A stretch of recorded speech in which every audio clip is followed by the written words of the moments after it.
Hi, ladies and gentlemen. Once again, Dr. H here. And this time we're going to be taking a look at things to do with the musical staff. Before we get into the text portion of it, I thought I would give you a little bit of a preview about the musical staff, sort of my own take on this. So let's take a look at it. We're going to be learning about the parts of the musical staff, which comprise the 5 lines and 4 spaces, the treble clef, the bass clef, the bracket or the brace, and we're going to be learning about the musical alphabet. So let's go on. Here we go. The staff.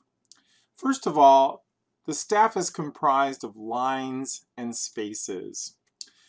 5 lines.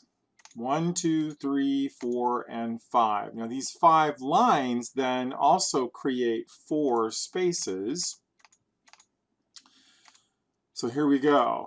1, 2, 3, 4. You can see them there. Okay, now all of these lines and spaces are just simply the staff, a blank staff.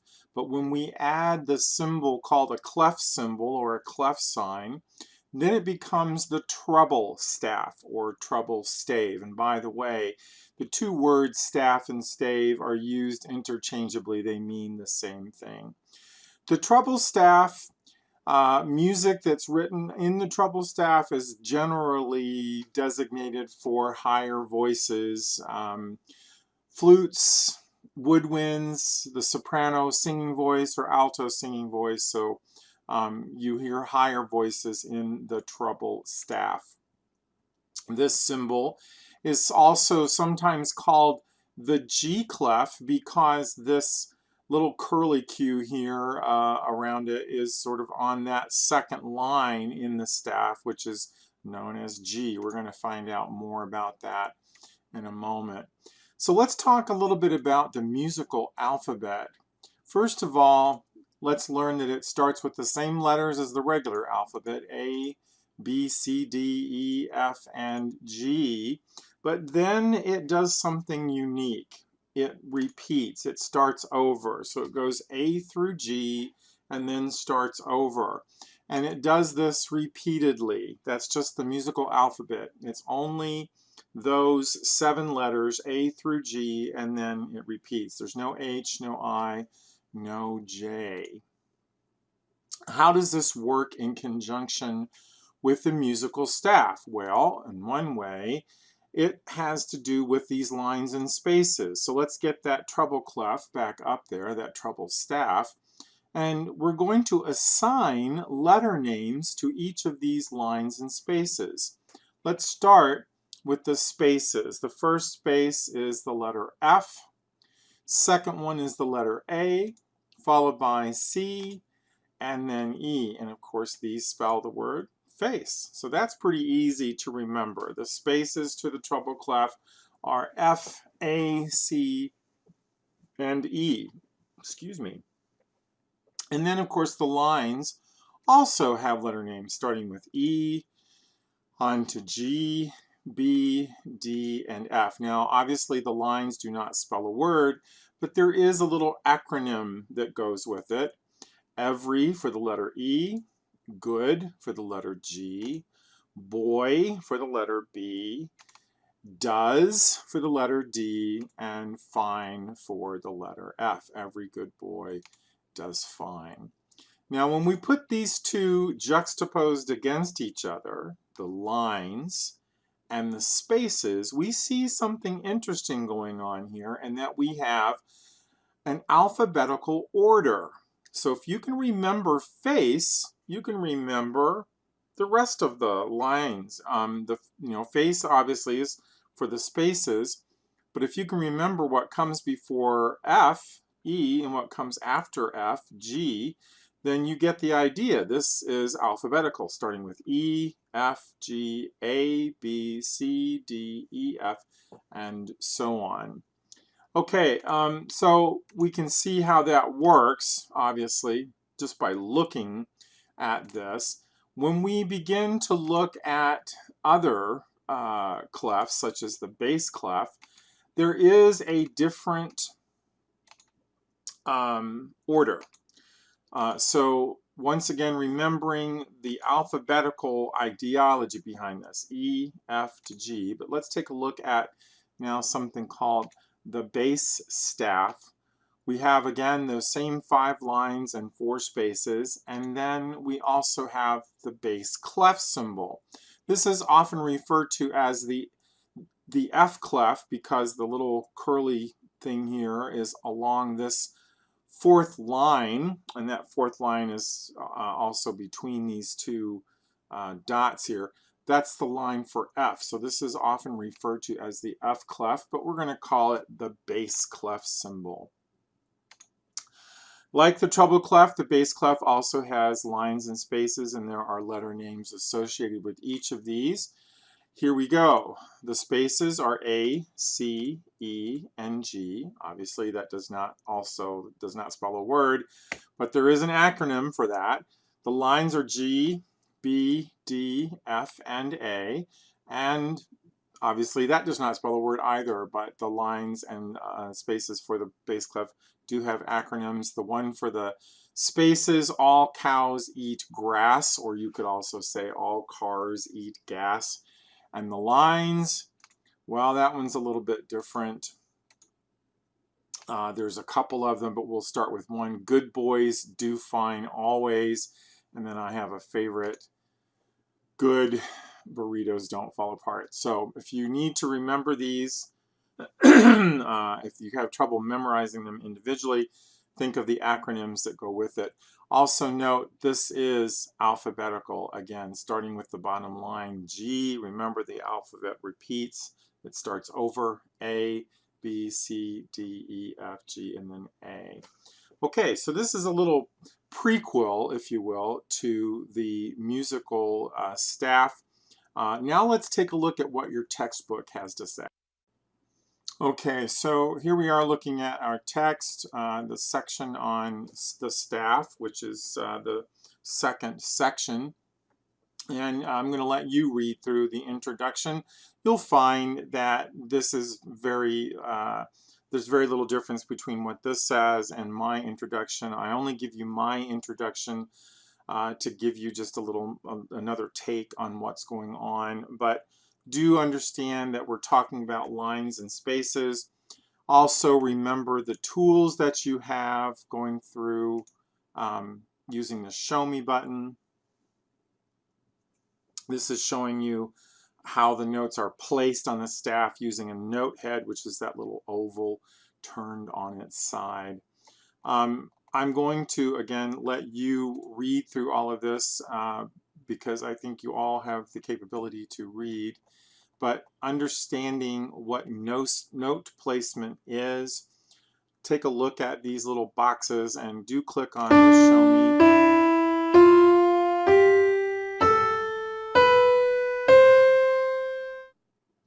So it's just showing you where the notes go. Not sure why a couple of those aren't sounding.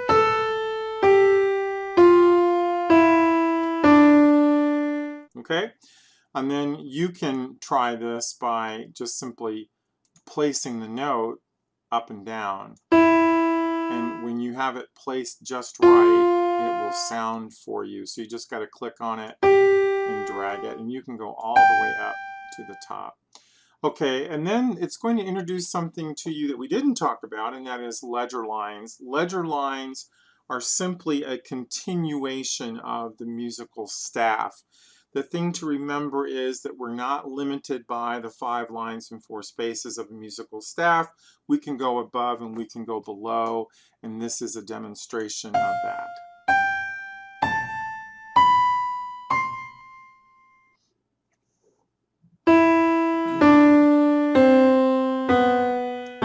So you can see these ledger lines are just these simple little lines that occur above and below the staff. If you have been a woodwind player, flute player, you were probably used to reading ledger lines, many more ledger lines above the staff. I believe the limit for you is going to be 2 ledger lines. But notice how not only does this highlight for you the notes themselves, but it also shows you where they are on the musical keyboard. So that's something interesting to take a look at here as to where notes are placed on the musical staff. Okay, so let's take a look a little bit further, if our computer will cooperate. There we go. When we start notating pitches, excuse me, notes are written on the staff using oval-shaped note heads that may either be open or filled in. This is just going to give you an example of what the note heads look like. That is the correct representation of note heads. Note how they're kind of on a diagonal. This is telling you this is incorrect. Now, in my face-to-face class, I don't get that particular. I wish I could be that unparticular with you, but the textbook is a little more demanding. So it's gonna give you options. Just make sure you choose the note head that is on an angle and not the one that is lying flat or a complete circle. Note heads are an oval. And then here it's giving you the idea of stems. Some notes have stems depending upon their value, and sometimes the stems point up and sometimes the stems point down. This gives you the rule of that, showing you that when stems point down, that they're always on the left. When the stems point up, they're always on the right. And the dividing line for that is this third line, the middle line. Notes that are on the third line and above, the stems point down. Notes that are on the third line and below, the stems always point up. That third line, the notes can go up or down, as you can see in this example. And then it talks about notating sharps. Notating sharps on a line. This is showing you that the line has to bisect that open square in the sharp. Flats, that the line has to the space has, let me try this again. Sharps on a space, that space needs to bisect that open space in the sharp. And the same is true of flats.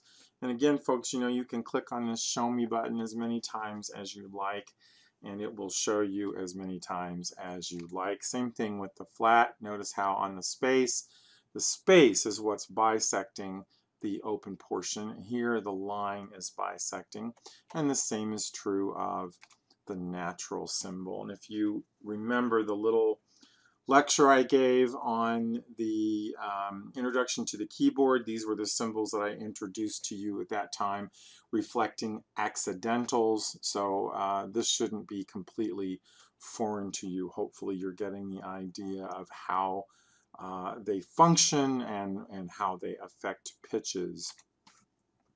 Okay, so if we continue on looking at clefs now, we're looking at the different types of clefs. This is showing you where the clefs are, how they're placed, and the various clefs as the respective names go. Remember I said that the treble clef, because this little curly part here is around that second line, which is G4, that's why we call this sometimes the G clef. Now I wanted to point something else out to you here just a minute. If you expand your keyboard, you'll note that this says G4. Well, if you trace your pointer along the keyboard, you can see that it also gives you the pitch class number. Let's find G4. Well, there it is. So it's going to sound exactly the same. Okay, so that's the treble clef. The bass clef, let me minimize this keyboard here. Bass clef looks like that. Again, sometimes that's referred to as the F clef because that fourth line goes through that little dot there at the end of the curly Q on a bass clef, or between the two dots here. F clef, bass clef, it's the same. It means the same thing. The alto clef is a little bit unusual. And the thing to remember about the alto clef and the tenor clef is that these are known as movable clefs. That middle bracket there, that middle pointer, always points to C. And not just C, but middle C. Here it is in the alto clef. Let's look at it in the tenor clef. Again, that middle line is pointing to C. So there is alto and middle C. Note how they sound the same, and tenor. That's middle C. Okay, so just to prove a point, movable clefs. All right, and then moving right along, we are going to take a look at the treble clef in specific, showing you where notes are placed,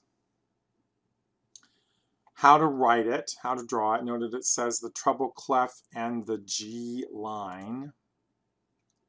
That's that second line there. And then this is showing you the notes to the treble clef.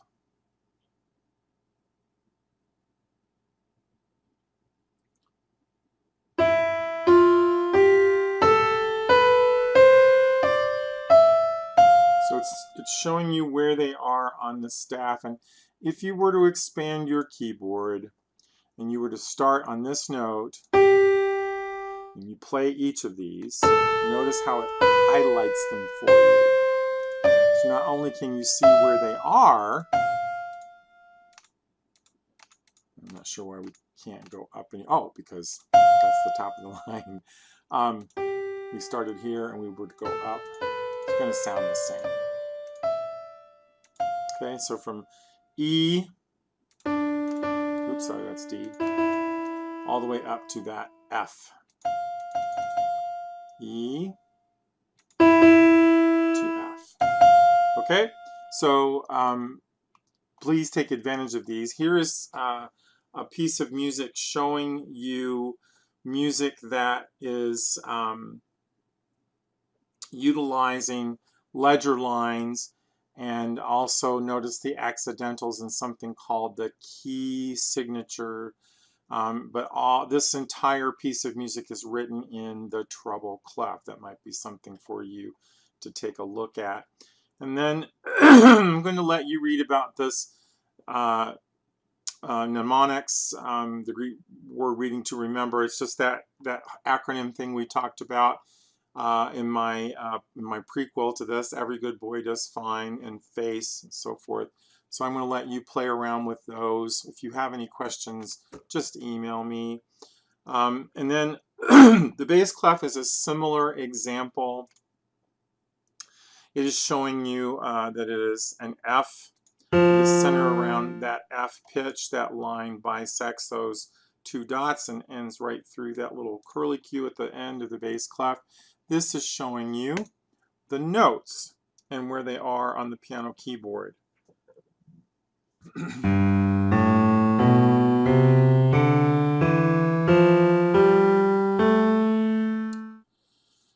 And then this is giving you an idea of what a piece of music entirely written into the bass clef, and I should point out you can play these.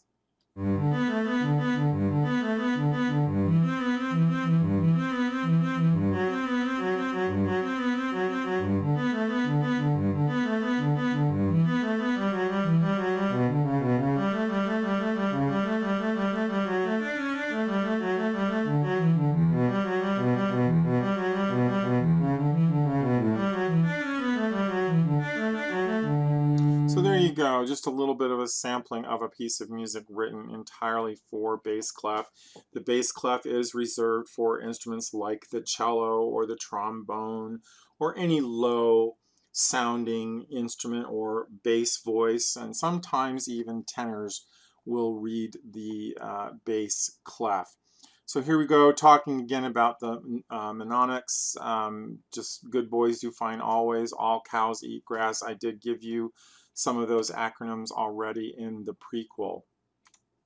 And then we move ahead and we begin to look at the movable clefs.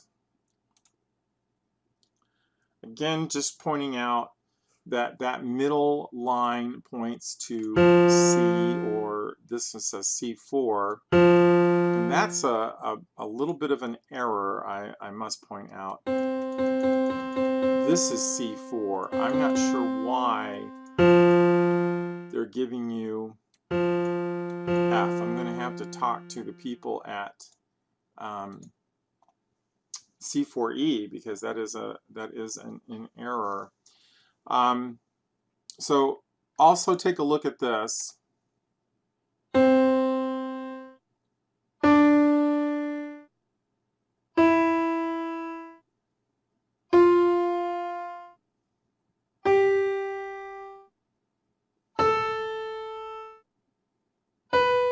You might remember the sound of this from the C major scale I played for you. Now it's going to do the same thing in the bass clef. Obviously that C did not start on middle C, but an octave lower. Octave is just a fancy word meaning 8. And now the alto clef, starting again on middle C. Note that little arrow pointing to middle C.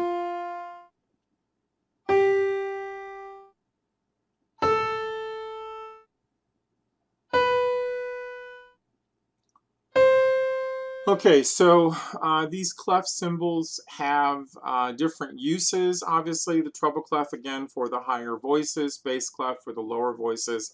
The alto clef, contrary to what most people think, it's not primarily used by altos. It's actually used more by violas and other instruments.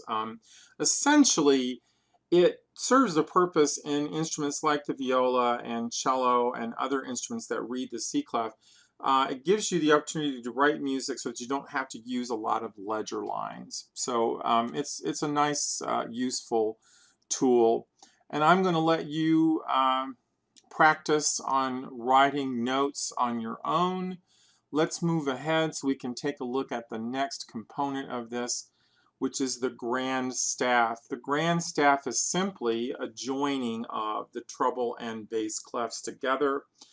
There's that joining bar, and then there'll be a bracket or a brace that comes up after we add our clef symbols. There's our clef signs, treble and bass. And now here comes that bracket. This is also called a brace. Those two terms are used interchangeably. So I'm going to let you work on this and look at this. Here are those ledger lines again. Notice how they have been placed on the grand staff now rather than in just one clef. This will give you an indication of how those things work. So hopefully this has been informative for you folks, and that it's given you an opportunity to get a little more familiar with the musical staff. Thanks for watching.